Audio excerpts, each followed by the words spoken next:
Welcome to my channel. நீங்கள் பார்த்துட்டு தீபாவளி நாளில் தோட்டத்தில் எல்லாருக்கும் இனிய தீபாவளி நல்வாழ்த்துக்கள். அப்புறம் பார்த்திங்கன்னா இன்றைக்கி தீபாவளி எல்லாருமே சந்தோஷமாக கொண்டாடுவீங்க. அதாவது உழைக்கும் வர்க்கத்துக்கு தீபாவளி, உழைக்காத வர்க்கத்துக்கு தீபாவளி இல்லை. இலவச வருமானமானவர்களுக்கு அவங்க தீபாவளின்னு கொண்டாட முடியாது. ஏன்னா அவங்க அடுத்தவங்க காசில் தான் தீபாவளி. உழைக்கிறவங்களுக்கு, கஷ்டப்பட்டு உழைக்கிறவங்களுக்கு, உயிர் கொடுத்து பாடுபடுறவங்களுக்கு தான் தீபாவளி. தீபாவளி நாளில் எல்லோரும் குடும்பத்தோடு பட்டாசு வெடித்து இனிப்பு சாப்பிட்டு, நான்வெஜ் இருந்தால் நான்வெஜ்ஜை எடுத்து சாப்பிட்டு கொண்டாடுவீங்க. ஆனால் உழைக்காம உட்காந்துட்டுக்கு தீபாவளி கொண்டாடுவாங்க ஒரு சிலர். அவங்கள பற்றி இன்றைக்கி நான் பேச விரும்பலை. மொத்தத்தில் எல்லோரும் தீபாவளி கொண்டாடுவீங்கன்னு நினைக்கிறேன். ஆனால் நான் இந்த வருடம் தீபாவளி கொண்டாட மாட்டேன்.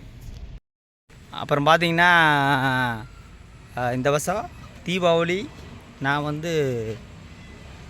கொண்டாடலைங்க. என்ன காரணம்னா, என்னுடைய உயிர் நண்பர் சமீபத்தில் 3 மாதத்துக்கு முன்னாடி இறந்துட்டாருங்க. அதனால் தீபாவளி உயிர் நண்பன், அப்படி ஒரு உயிர் நண்பர் அவர் சமீபத்தில் ஒரு 3 மாதத்துக்கு முன்னாடி இறந்தனால நான் ஒரு பட்டாசு கூடி இந்த வருஷம் வெடிக்கலை. நான் அந்த மாதிரி ஒரு ஃப்ரெண்ட்ஷிப்பு தான் எங்கள் ஃப்ரெண்ட்ஷிப்பு. நான் கடைசியில் அவரோட இது போடுறேங்க.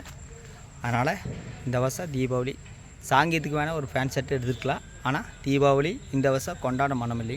என்ன காரணம்னா, என்னுடைய எல்லா துக்கத்திலையும் சரி சந்தோஷத்துலேயும் அவர் இல்லாத ஒரு இது எனக்கு இல்லைங்க. என்னோட உயிர் நண்பர் இறந்தனால கொண்டாடலைங்க. உழைக்கிறவங்களுக்கு தீபாவளி, கஷ்டப்பட்டு உயிரை கொடுத்து பாட வர்றவங்களுக்கு தீபாவளி, எந்த வேலை வெட்டிக்கும் போகாத இலவச வருமானம் பார்த்துருக்கிற ஆளுக்கு தீபாவளி கிடையாது. ஏன்னா அவங்களாம் அடுத்தவங்க காசில் தான் வாழ்ந்துட்டுருக்குறாங்க.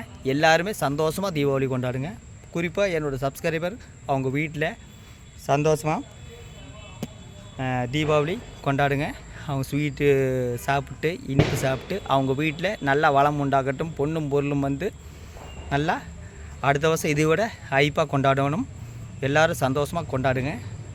என்னோடய சப்ஸ்கிரைபருக்கும் அவங்க குடும்பத்தாருக்கும் என்னுடைய தீபாவளி நல்வாழ்த்துக்கள். நான் இன்றைக்கி தீபாவளி தினத்தில் சாலையூர் முருகன் கோயில் போயிட்டு தீபாவளி முடிச்சிட்டேங்க. பட்டாசு வெடிக்க மாட்டாங்க. என்ன காரணம்னா, என்னுடைய உயிர் நண்பர் அவர் 3 மாதத்துக்கு முன்னாடி அகால மரணம் அடைந்து விட்டார். அதனால் நான் தீபாவளி இந்த டைம் கொண்டாடலைங்க. நீங்கள் எல்லாருமே தீபாவளி நல்லா சந்தோஷமாக கொண்டாடுங்க. இது என்னுடைய சப்ஸ்கிரைபருக்கு மனமார்ந்த தீபாவளி நல்வாழ்த்துக்கள். நான் பட்டாசு வெடிக்க மாட்டேங்க. பக்கத்து வீட்டில் பட்டாசு வெடித்தா அதை எடுத்து வீடியோ போடுவாங்க. எங்கள் வீட்டில் பட்டாசு வெடிப்பாங்க. ஆனால் நான் பட்டாசு வெடிக்க மாட்டேன். என்ன காரணம்னா, என்னோடய உயிருக்கு உயிராக ஒரு நண்பர் சமீபத்தில் இறந்தனால அவருக்கு நன்றி செலுத்தும் விதமாக நான் இன்றைக்கி தீபாவளி கொண்டாடவில்லை. அவருக்கு இன்றைக்கி 50வது பிறந்தநாள். இன்றைக்கி அவர் இல்லாவிட்டாலும் அவர் 50வது பிறந்தநாளில் நான் காலையில் போய் அவங்க வீட்டில் போய் கேக்கு வெட்டி சந்தோஷத்தோடு கொண்டாடினேங்க. ஏன்னா அவர் இல்லாத ஒரு லைஃப்பு நாம் நினச்சி பார்க்க முடியாது. அந்த மாதிரி ஒரு நேர்மையான மனிதர், கடினமான உழைப்பாளி. மொத்தத்தில் அவருக்கு நன்றி செலுத்தும் விதமாக இன்றைக்கி நான் ஒரு பட்டாசும் கூட வெடிக்கலைங்க. இதான் அவருக்கு நான் நன்றி செலுத்தும் விதம். ஏன்னா ஒவ்வொரு தீபாவளியும் அவர்கிட்ட இருந்தால் முதல் வாழ்த்து எனக்கு வரும். என்னோடய நண்பர் பழனிசாமி அண்ணன் சமீபத்தில் இறந்தனால இன்றைக்கி நான் தீபாவளி கொண்டாடல. ஓகே, நீங்கள் குடும்பத்தோடு சந்தோஷமாக உழைக்கிறவங்களுக்கு நல்லா தீபாவளி கொண்டாடி நல்லா சந்தோஷமாக இருக்கும் ஆண்டவனை பிரார்த்திக்கிறேன். நன்றி, வணக்கம்.